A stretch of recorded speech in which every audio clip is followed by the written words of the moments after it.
yagize ntekereza ko ari buze kugisobanurira imva n'imvano yacyo nyuma yo kuba umushinga ushinzwe itorero kuva ko hari uburyo bwo kwagura umurongo w'iyogezabutumwa niko abanyagaturika bakunda kuyivuga ngo ni iyogezabutumwa, ariko iyo tugeze iwacu tuvuga ngo ni kwamamaza ubutumwa no kubwiriza ijambo ry'Imana. Agira igitekerezo rero ari buze kutubwira imva n'imvano yacyo yo gukora televiziyo gukorera online YouTube, mu yandi magambo ni YouTube channel yise Christ the King TV. Mbere ya byose ntabwo twamenya imva n'imvano yacyo, niyo mpamvu nagira ngo tumuhe umwanya. Ese kuki mwahise n'izina utubwire n'icyo risobanuye, kuko izina ry'amahanga ariko Christ the King ni ijambo ry'Imana riri muri Luka ibice 2 umurongo w'10 ukageza kuri 12. Luke chapter 2 verse 10 up to 12. Handitsemo uburyo ki marayika yabonekeraga Mariya nyina wa Yesu, aramubwira amuhanuza umuhanuzaje, aramubwira ati ugiye kuzasamira, uzabyara umuntu w'igitangaza, umuntu w'igihangange, ariko kandi si ni Kristo umwami. Niko yamubwiye, amagambo akomeye, yavugaga ibisigo, yavugaga imbaraga ze, ubuhangange bwe n'akamaro uzaza kumarira abatuye isi, ubucunguzi. Iryo jambo rero ndabikunda mu bikorwa byanjye cyane, kumva ko Kristo ari umwami. Ndi umufana wa Kristo, ndi umufana wa Kristo. Muri ubwo buryo rero izo nzozi zaje ndota iri zina. Hari amazina menshi nagombaga kuba natoranya, nawe yaranahari kandi wenda nayo ntabwo ari mabi, yari kubaganisha ku iyobokamana, ariko noneho iri jambo kuko ndimaranye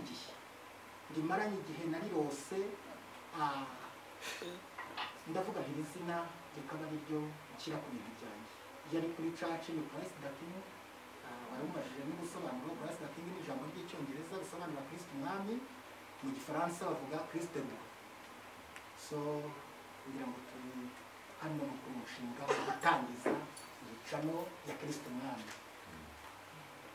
urakoze cyane. Ese noneho ndabona uburyo bwawe n'ibumoso bwawe mu maboko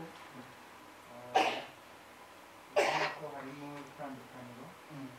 wambaye neza isanzwe y'ibirori, ariko uburyo bwawe n'ibumoso bwawe bigaragara ko hari abasigiwe ibyo babivuze. Ni umwenda wubahwa na bose, ntekereza ko abantu bose barabizi. Hanyuma mbere y'uko wenda tuza kubageraho no kubakira, mwaragiye muvugana kenshi, ariko kugira ngo wenda nabo baze kubona aho baza gufatira banagira wenda n'icyo bakubwira. Ubundi bifuza ko ivugabutumwa ryawe watangiye mu mashuri bize mu rugendo rwose wagenze umaze imyaka, ariko ntabwo nigeze numvamo buze niba nibura cyoroshye cyangwa se inyigisho zijyanye n'iyobokamana. Wenda nabyo tugiye urifuza ko ivugabutumwa ryawe tuzagarukira. Sinumva ko niba ntangiye iki gikorwa nakubwiye ni kuri murandasi online, nubwo turimo no gutegura ama office yo gutangiramo petit à petit, gake gake tuzagenda twubaka ikintu kinini, twubaka ikintu gikomeye. Twabona nk'uko Kayanja bafite amateleviziyo za Channel 44, ba Pastor Bugingo bafite Sorute TV, niko nanjye ndashaka ikintu ba Benihini, ba Chris, ba Joyce Meya, abantu batandukanye, ba Tipi Joshua. Nanjye ndashaka gukora ikintu kinini, nubwo inzozi zanjye zitangiye guca, ariko imbere ndazi ko mfite uwo navuganye nawe. Ni isezerano mfite ry'uko nzakorera Imana mu buryo bunini bwagutse, bwagutse urambwira uti wifuza ko ryagarukira ntabwo nifuza ko ryagarukira mu Rwanda kuko urumva ko turi kuri aho turimo kuviza ni kuri murandasi isi yose turi ku isi yose donc n'isi yose aho buri muntu wese ubutumwa bwagenewe Bibiliya iravuga ngo ntabwo ari ubwanyu ejo bundi ku cyumweru twizihizaga Pentekote aho Petero yavugaga ati ibi si ibyanyu gusa ahubwo n'abana banyu n'abazabakomokaho ni ibyanyu donc nubwo ndonshinze ariko ibi biza n'abana bazabikora abazavukaho abitorero abo dukorana turi timu ngari dutangiye uyu murimo kandi nzi ko Imana izadushoboza. Urakoze cyane hanyuma turasa nk'aho tubisanisha n'ijambo ry'Imana muri ibi bintu byose byahindutse ariko umunyarwanda yaciye umugani aravuga ngo iyo ibihe bihindutse umuhinzi nawe yiga uko agomba kugira gukora ubwo narinzimeje ijambo rivuga ngo abahinzi bajya imigambi n'inyoni z'igihinga nari nshatse kuvuga ko iyo ibihe bihindutse ntabwo bivuze ngo umuntu aceceke nari nshatse kuza kubibazaho ese muri iki gihe isi ihanganye n'icyorezo cya coronavirus ingero ntiziterana yewe ubu zashyizwe noneho mu gatebo kamwe cyangwa se muri gurupe imwe n'utubari kandi insengero zakoraga umurimo wo kubwiriza ubutumwa bwiza kugira ngo bajye bari muri twa tubari no mu bindi byaha bindi bagaruke bazi none muri iki gihe bisa nkaho byashyizwe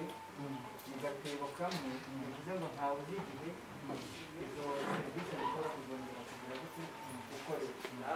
mu gihe reka byo gutangiza iyo kuzicano kugira ngo ubutumwa bwiza butagira gute budahagarara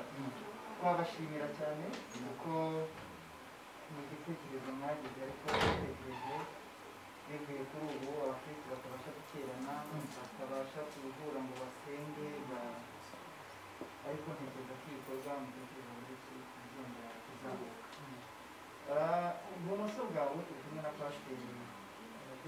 Bishop ntekereza ko twamwumvise izina rikomeye muri iki gihugu rifite n'icyo rivuze ku bantu cyangwa se no mu murimo w'Imana mufite Rwema akibabwira iki gitekerezo cye mwacyakiriye gute uyu munsi muri Imana ubutumwa ni ukumushimira ko si buri wese uhaguka kandi akenshi abantu babaho gusa bakabaho gusa ariko cyangwa akagira inzozi ariko akazigumana ntazishyire hamwe iyo rero ugize inzozi ugatera intambwe yo kuzishyira hamwe intambwe yo gutwara bamushimira kugeza uyu munsi urumva aho insengero zifungiye kubera ikibazo cy'icyorezo cya coronavirus abantu benshi biyamaje gukoresha murandasi ariko mu by'ukuri ntawigeze aronshinga ngo abigaragaze ubwo rero yateye n'intambwe ya gatatu yo kubigaragaza avuga ati ibyo nkora ntabwo biri mu rwihisho biri ku mugaragaro ndashaka gukorera Imana mu buryo bwagutse nkoresha murandasi ni ukumushimira abitubwira twaramushimira kuko ntiyavuye mu mirimo ahubwo yinjiye mu mirimo yinjiye mu kuvugurura byaramba bavuze ati iyo ibihe bihindutse nawe urahindura kugira ingamba kugira strategy ukoresha rero turamushimira no kumubwira courage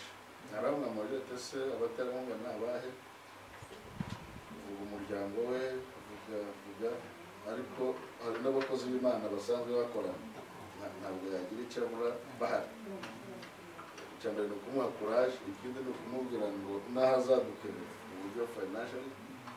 turahari kugira ngo dukomeze gushyigikira amaboko kuko ndagira ngo Chris the King ntabwo ari iye ahubwo ni y'umurimo w'Imana ntabwo ari iye perezida ndagira ngo umunsi umwe atsinze amatora yaravuze ngo intsinzi si yanjye iy'abanyarwanda bose iyo ibintu ari byiza bibi bya twese nk'uko niyo ari bibi bya twese kandi duhari kugira ngo turwanye ikibi dushyigikire icyiza rero Reverend Fidel ntabwo yagiye kure y'umuhamagaro ahubwo ari mu muhamagaro neza turahari rero kugira ngo tumushyigikire twabyakiriye neza turamushyigikira hari n'aho bamubajije tese teoloji warayize yarayize kuko ntiyagera kuri uru rwego n'ubu itegeko rirabibuza ko utahagararira utarize teolojiya nibuze warangije kaminuza yayo niba ufite izindi kaminuza ugomba kuba warize teolojiya byavuye ku mpamvu z'ubutekamutwe bwari mu banyamadini abahanuzi babyuka mu gitondo bakajya mu gihura kubyuka ati rwose mumurikire yewe Imana yambwiye kandi wasanga ugasanga imbuto arimo yera atari imbuto z'ubumana ariko iyo wize hari ibikosora tumushimira ko yaje gukosora no gufatanya natwe mu murimo w'Imana turamushimira. hanyuma tukiri aho muri abantu bagize izina navuga byumvikana cyane mu makereshi hari n'ibintu mwagiye mukora ntabwo navuga ko mwagishoje twashimira Imana abashoboye birihe bantu banakoresheje kugira ngo mwumvise ku rwego n'ubwo kugira ngo mubere guhamiriza kugatuma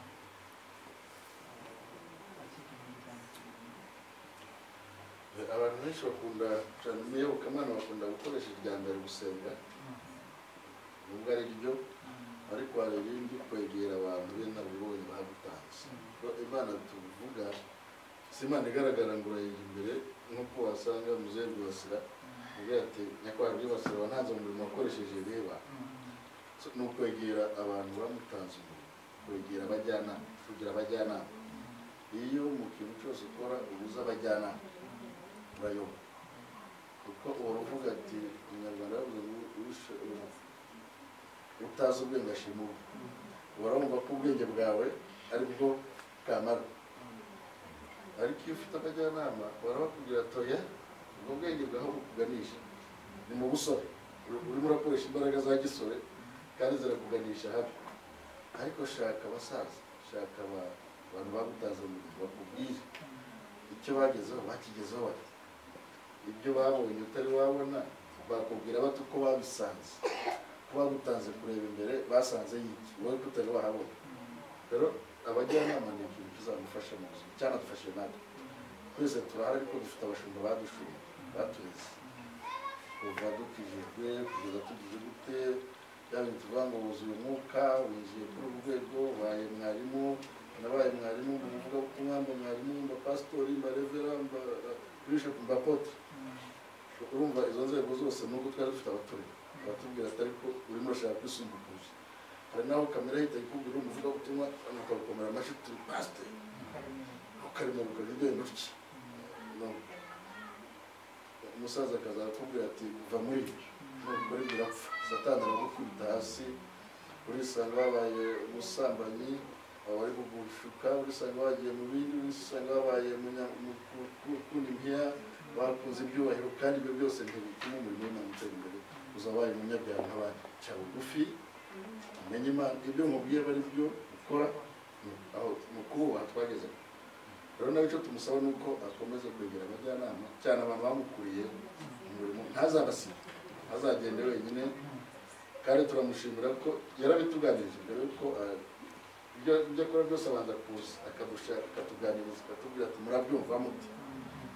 akamubwira ati iki niki iki siki iki niki iki siki iki siki byane tumubwira ngo iki siki ntabwo gikora nakomereza muri uwo murongo rero turizera ko azagera imbere twese tukishima ubu abashumba badushumbye batubonye barishima kuko aho tugeze hose turabavuga iyo tubavuga rero ni ishema ryabo n'icyubahiro cyabo kubera ugakuza umwana agakura neza akagera ku cyo bamushakamo no mu bishukamye so rero Reverend nakomeza atyo ndizera ko nta n'ikizamunanira byaba amafaranga byaba amaboko iyo ufite abantu iyo ukora ibintu byawe neza nta makosa arimo gukora amakosa ukunda gukora amakosa ukamenya ngo ndakorera mu gihugu cyiza kandi dufite igihugu cyiza igihugu kiturinda amakosa kora ibyawe ku murongo wubaka igihugu ukora ariko uganisha mu kubaka igihugu cyawe igihugu si icy'abandi ni icyawe uri umuyobozi ukwiye kuba umuyobozi nk'abandi bayobozi nyine ugakora ibiganisha igihugu ahantu heza ibyo nabikora azagera kure kandi mu by'ukuri n'igihugu kizamutera ingabo mu bitugu iyo igihugu kibona uri gukorera ku murongo mwiza nacyo kiragushyigikiye kiragushyigikira, kigutega amatwi, kiguha amahirwe yo gukora neza ibyo ukora. Ndizera ko hamwe n'igihugu dufite, hamwe n'abajyanama dufite, afite aya ari amahirwe azakoresha akagera kure cyane. Nubwo nyobora itorero ariko mba no muri njyanama y'umurenge wa Muhima, urumva mba no muri we, kandi sinabigiye gukorera gukunda igihugu. Nabanje kuba umuyobozi w'abuzi ku rwego rw'umurenge, nyuma baza kudushyira mu ngiro kubera gukunda igihugu kandi mbona ntacyo bibangamiye umuhamagaro w'Imana. Ibyo biratuma rero umuntu afite ayo mahirwe y'abajyanama akagira amahirwe y'abayobozi b'igihugu beza bamufasha, bamushyigikira, bamwumva, nawe akabumva, akirinda gukoresha amarangamutima ye, ahubwo agakoresha ibiteza umunyarwanda imbere. Azagera kuri byinshi, akagira na mpamvu yavuze atari kwereka nshyiremo n'umuturage, nibuze bitari byo gukora gusa launch idafite icyo isobanuye, bitagirira akamaro umuturage nibuze umwe ngo ajye avuga ati ariko ya launch nayikuye n'igihe. Icyo nacyo nakishimiye, ndizera ko azagera kure, Imana imumugishe. Iyo bari mu bihe bisanzwe twagakomeye amashyi tukamushimira, ariko reka tuvuge ngo Imana imumugisha kandi atubwira ibintu byiza kandi byinshi bikomeye. Uwo mwanditsi w'igitabo cy'imigani yaranditse mu bice 16:9-16, aravuga ngo umuntu ategura urugendo rwe, ngari kuri iteka niwe wenyine uyobora intambwe zirindwi. Ni urugendo utangiye ufite amaboko, ariko ntabwo uzi imbere cyane. Ugira inama, ni uko uganira n'abakuru, ukayobora intambwe zirindwi zawe. Iburyo bwawe uri kumwe yibasira amavuga nyuma y'amaboko ufite izina ritari rito kandi w'inararibonye kumureba fizikali rifite icyo rivuze. Wambaye uriya mwambaro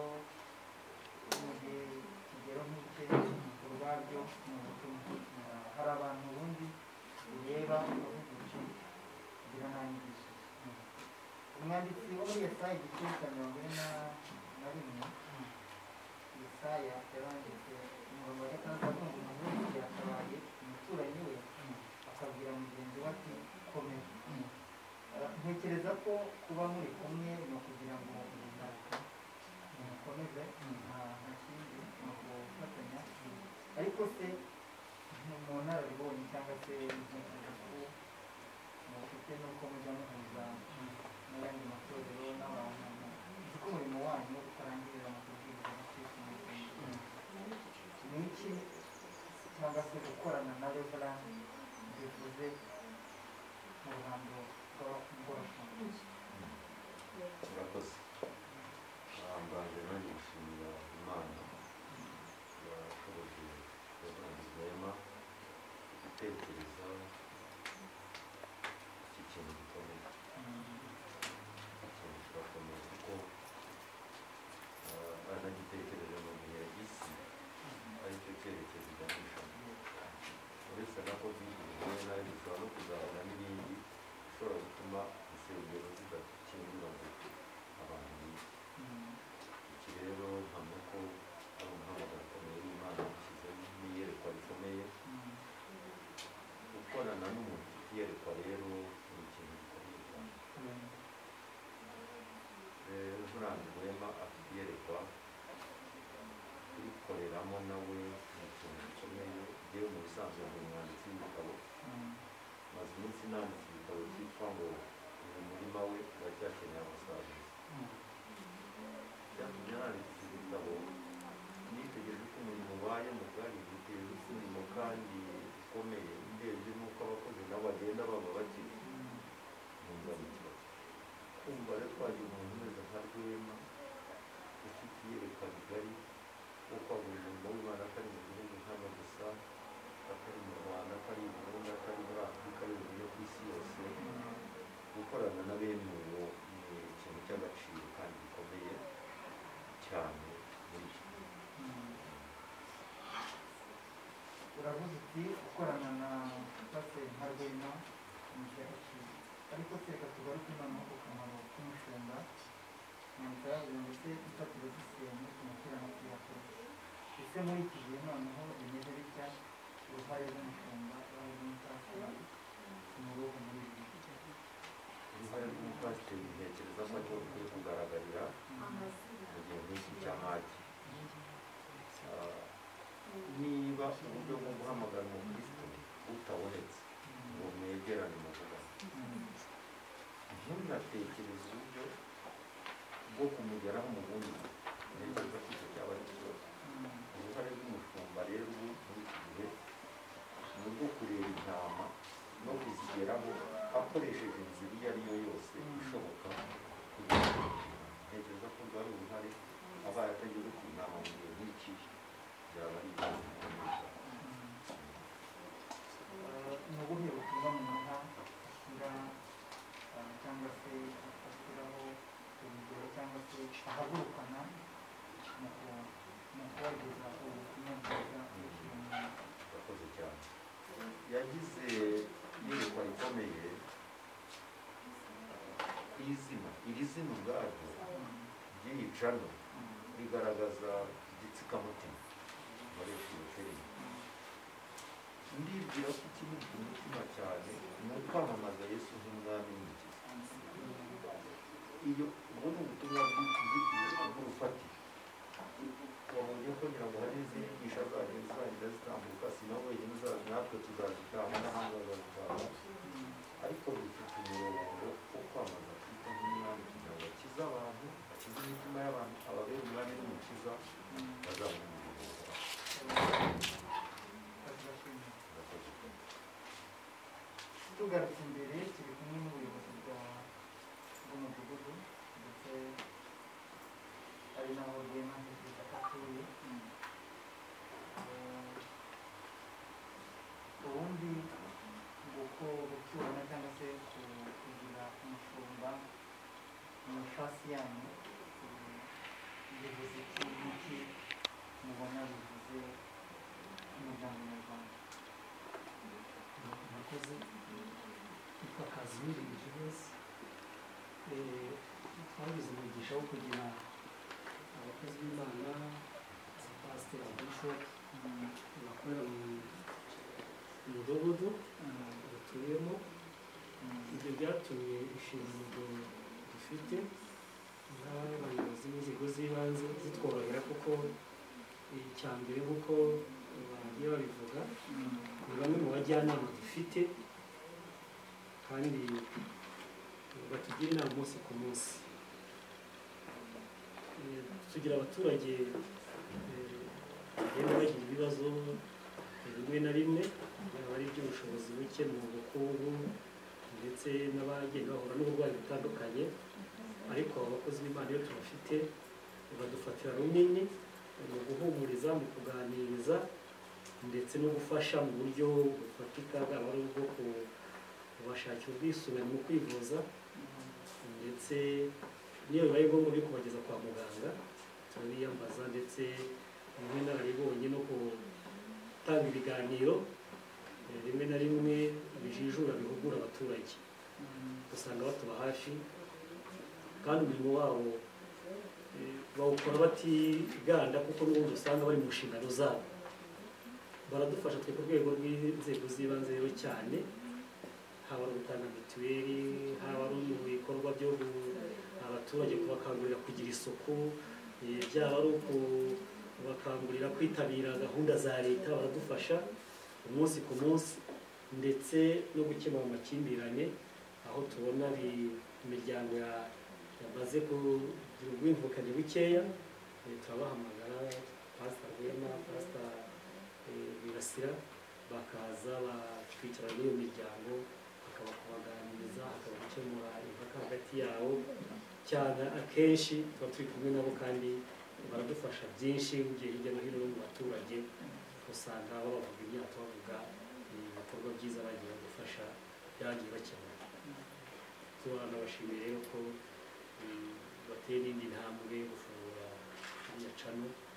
natwe nk'inzego z'ibanze mu mudugudu tuboneyeho no kuzafatanya nabo rwose tugezeho igitekerezo twarabwiye tuti ntacyo wagusaba ngo tugishoboye tukikwime kuko nawe uruhare rwawe imbaraga zawe dufasha kuyobora abaturage ziragaragara natwe turi inyuma. reka tujye kuri uyu munsi amatorero aravuka icyakora cyo ndashima yuko hari yatangiye kugenda yivangura ya yandi yabivangaga na baba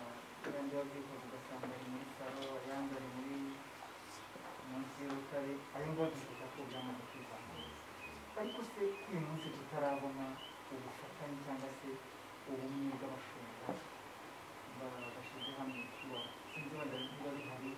ariko se uko tutari twabibona nk'uko tubona habaho koperative noneho bwa bumwe bw'aba bashumba bashinzwe amatungo mu rwego rwo kugira ngo ya disipurine na kwa kuzuzanya bigezweho uyu munsi n'abandi baragenda baza ariko icyo kintu kitari icyo kintu ntikiragaragara neza ariko kirahari.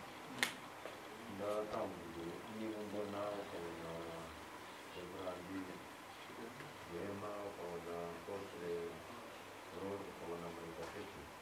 ntabwo duhuje amatora ariko tugiye guhura byinshi bikorwa no kugisapota. Ibyo ni ibintu biratangiye kandi birimo no mu maforamu tubamo, turi kumwe n'abapasiteri benshi, niyo twahuye nko mu muganda n'aba usanga turi tuganira duhuje ubumwe rero burimo tugira icyizere cy'uko imyaka izagenda cyane ntibizakina hari ikizakorwa kurushaho rwose. urakoze cyane hanyuma tugaruka kuri Reverand tugera ngo muraduhuriza uburyo iki gikorwa n'icyo turi bugikoremo n'uko mwagitekereje n'icyo mwakoze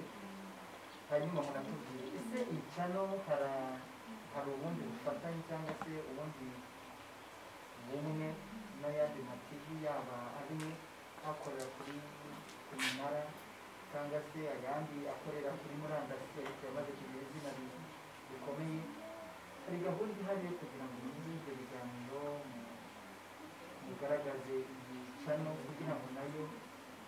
izamuke vuba ubufatanye kugira ngo misiyo mufite igerweho hanyuma wenda murahita muze mutuganisha no kuri icyo ngicyo gufasha ya murakoze utari nigeze kuvuga areniya nigeze kuvuga solidarity guhuza imbaraga nizera ko iyo ufashe ikintu ukagihuza n'ikindi bigira imbaraga ntabwo numva ko ngiye gukora njyenyine numva ko ngiye kwiharira umuntu yanjye kwiharira network oya iyo gahunda twayifite dusanzwe duca ku maradiyo dusanzwe duca ku itangazamakuru nka televiziyo zimaze kubaka izina navuga ko urwo ruhare rwose twararuteguye gahunda twarayiteguye yo kugira ngo iyi channel iboneke ibonwe ni ukuba dushaka ko buri muntu wese amenya ibintu bibera kuri iyi CTV uretse no kuba ari iyobokamana ariko hariho n'ubuvugizi ushobora kubona umuntu arwaye ushobora kubona umuntu aremerewe wenda inzego zitabashije kumumenya cyangwa se atabashije ariko ukaba ufiteho amakuru y'uko ari umuntu ubabaye ushobora kuvuga uti reka tuzajya tumanuka abatimira hari ujye gushaka babantu ibavugire nubwo wenda umurongo wacu atari ukugira ngo tugaragaze ubuvugizi umuntu akeneye gufashwa arababaye icyo kintu icyo tuzajya twibandaho kandi kuba yamenyekana ndabizi ko mfite izo nzozi banampaye inzozi kandi izo nzozi zizasohora namaze kuzinjiramo deja kumenyekana se birenze ko Reverand Rwibasira afite urusengero rurimo abantu 1000 katedrali irimo abantu 1000 ni Reverand wabo azajya bakurikirana ibikorwa bye kuko niba ari icyo gitabo cye bitaba umwanditsi w'ibitabo azajya azaceho hano hatambutse ubutumwa yaduhaye umwanya kuba Bishop Esther Murekatete Oliva afite itorero ryuzuye abantu ibihumbi aya ni amatorero akomeye muri iki gihugu azwi yubatse izina no mu mahanga u Rwanda mpuzamahanga ndimo kurushinga kubabwira kuko kuri nagiye nohereza ku mbuga nkoranyambaga ndiho barambazaga bati ati nangiye guhura na Apotre Claude Kamahanga wa Blessing Ntabwo Church atuzi ko yambatije ndabifite hano babimbwira babinyandikira ati niba bambatije mu itorero Seripari uyu Reverend Rwibasi namuhaye message y'abantu bari hirya no hino bari hafi bari ku isi hirya no hino abo bamurikira inshuti zanjye ababana n'umuryango wanjye aho bari hirya no hino ku isi bakambwira bati Rwibasira aracyari mu murimo Rwibasira aracyakorera Imana aracyafite ziriya mbaraga donc abo ni abantu bakurikira aba bagabo b'Imana mu gitondo hari umuntu nandikira wanyandikiye wo muri Finland anyandikira ambwira ati Bishop Riva ati ni umugore w'Imana afite amagambo y'Imana afite ati hari nanjye njya mukurikirana ati rwose watoranyije neza Yesu ashimwe haleluya amen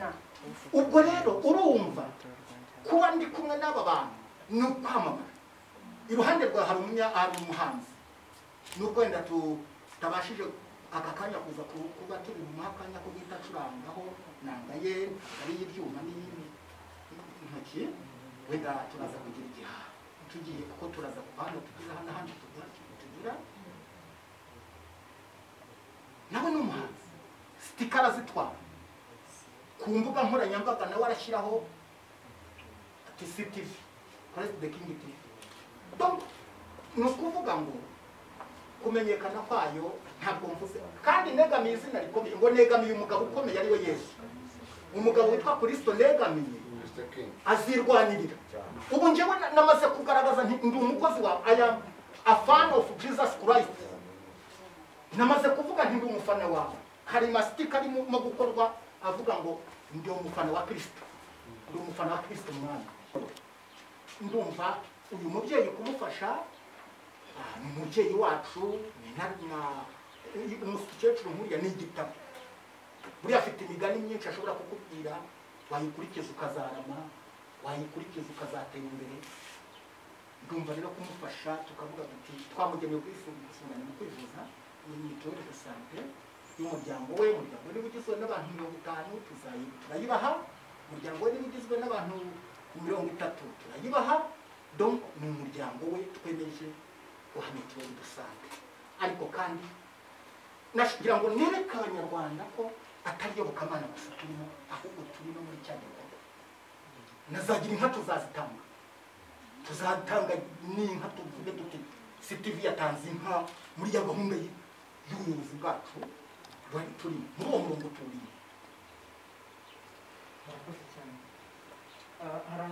hari akavido mperutse kureba mu minsi yashize abantu barimo bitanga bari barimo bafasha umuntu bamuha ibyo kurya yari ashonje inzara yari nyinshi kandi yicara mu rusengero hari ukuntu ubona umukristu ukabona arahuhwa n'umuntu kandi wamusaba gukoma amashyi akayakoma ariko yimanga ariko muyerekwa mu buryo bibaho mushobora kubona yuko umuntu ashonje abantu baritanga umwe yitanga umufuka w'umuceri yitanga byose ariko witanga umuceri arangije aramubaza ese umuhaye umuceri kandi nta mavuta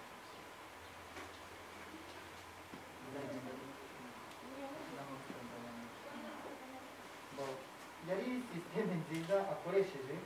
ariko nitegereje uriya mubyeyi mbona ibyo ari byo byose n'imbago ntiyashobora kubigenderaho kubanza afite yaravunitse ahantu mudugudu n'ibyo ubwo ntekereza ko yaravunitse ubwo ntekereza ko mu byo muzamufasha nabyo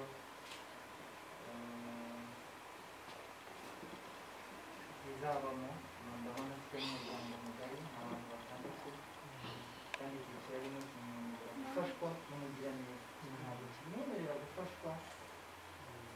n'aba bandi leta tuziho mu cyiciro cya mbere kuko atari cyarimo bivuze ngo rero gufasha abantu bangana gutya batandatu mukabagira ubwisungane mu kwivuza ni igihe turimo kwa gatandatu umwaka tuvuze ngo turashize ariko ubwo yemeje kumufasha kugira ngo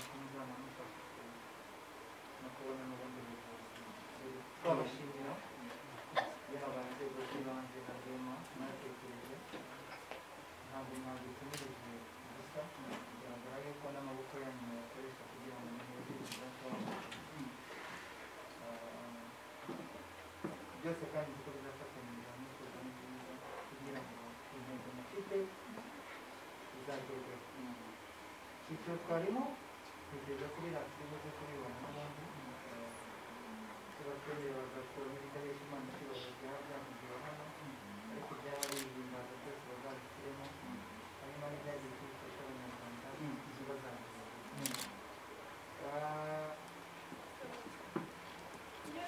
ndatekereza tugeze ku musozo ntabwo nzi ngo nyuma yo kuva hano twakora ariko nkanjye nk'umuntu wabanye namwe ndabashimiye kandi ni ibikorwa byinshi ndacyari muto ndi umusore imyaka ye mike murabibona nifuza ko guhura namwe kuganira namwe hari icyo bifashije ndabona icyo binyunguye ntabwo nzinze amagambo navuze yose yari akwiye ariko adakwiye mu mbabarire akwiye mu mbabarire mu gihe kugira ngo nzakomeze gukora kwemera n'imana n'abantu hanyuma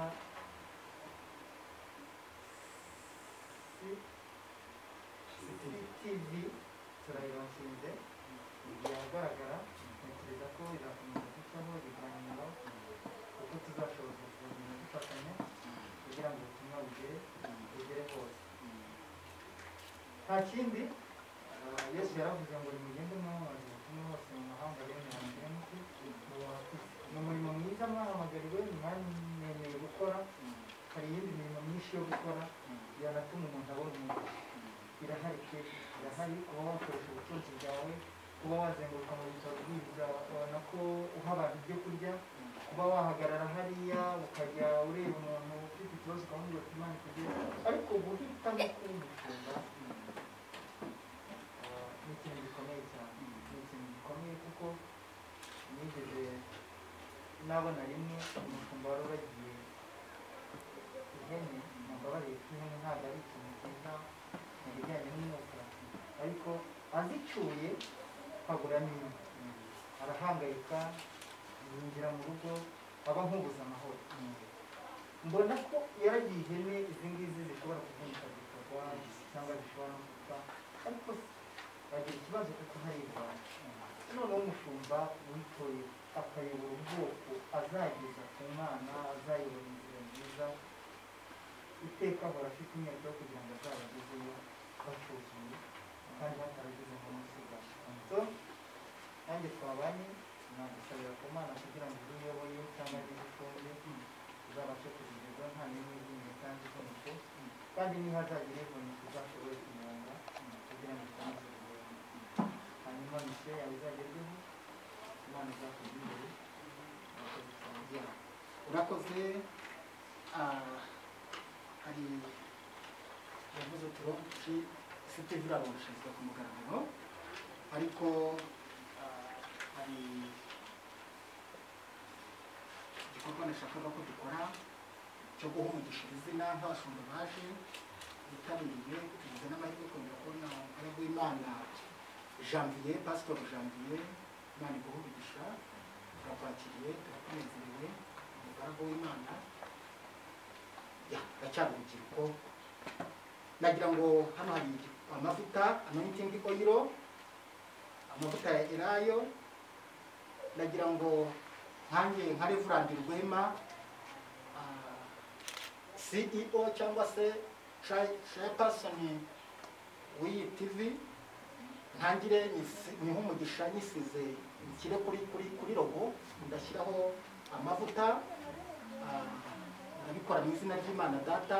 n'Umwana n'Umwuka Wera haraza gukurikira Bishop Kamuhanda Claude nawe arayishyiraho gutyo aze gukurikira Bishop Oliver Esther Murekatete aze guheruka Reverend Rwibasira donc ndaza no kusaba n'umwana wanjye Rwema kije murava Green Juva araza nawe atereho nk'umuryango ayihesha umugisha reka rero ntangire gutyo mukore kwizera kurarima. kwizera kurarima turifuza ko iyi CTV izagera mu izina ry'Imana Data hari umugisha iyi CTV izina ry'Imana Data Umwana n'Umwuka we.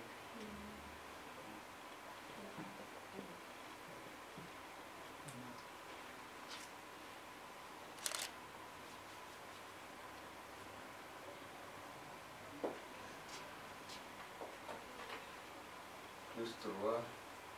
tuguhesheje umugisha uzakore uzamamare ndetse n'abayobozi bazagukorera bazahabwa umugisha n'imbaraga n'amavuta y'Imana mu izina rya Yesu.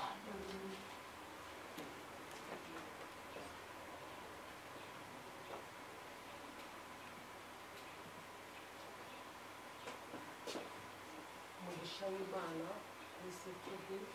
amahoro yose azakubaho, abantu bazakira, abanyamahanga, abanyarwanda, isi yose, aho CTV izumvikana ntihagire ahantu hano hasigara, buri mugabane wose w'isi yose uzahagera kandi uzamamara iteka ryose mu izina rya Yesu.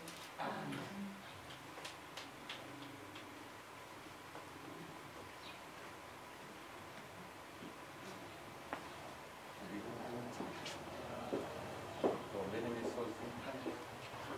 amahanga yose n'indimi zitari zimwe bazumva ijwi ryawe, ijwi ryawe rizomongana